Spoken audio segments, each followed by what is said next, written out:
ఉంటుంది. ఏదైనా కానీ కొత్త సంవత్సరం కాబట్టి కొత్తలో మనకి కొత్త కొత్త నిర్ణయాలు ఉంటాయి కాబట్టి కొత్తగానే ఉంటుంది. కానీ దాన్ని మనం ఎంతవరకు సాగిస్తాం అనేది దాన్ని మనం కాపాడుకోవాలన్నమాట.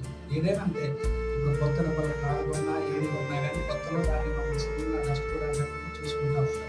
అలానే కొత్త సంవత్సరం వచ్చే లోపల మన మైండ్లో ఎన్నో రకాలైనటువంటి ఆలోచనలు ఇలా ఉండాలి ఇలా ఉండాలని కొన్ని పాయింట్స్ మనం నోట్ చేసేసుకుని ఖచ్చితంగా ఇలా జీవించాలని అనుకుంటాం. కానీ ఆ కొత్త సంవత్సరం అనేది పాతగా అయ్యేంత వరకు కూడా అట్లనే ఉంటాయి కానీ పాటించాలి, అలా జీవిస్తూ ఉంటాం అనమాట. సో అలా కాకుండా కొత్త సంవత్సరంలో మనం కొత్తగా జీవించాలి. నాకు తెలిసి 2024 సంవత్సరం గతించిపోయింది ఒక వ్యక్తి అయితే నాకు అనిపించేది ఏంటంటే 2025 సంవత్సరంలో ఏదో జరగబోతుంది.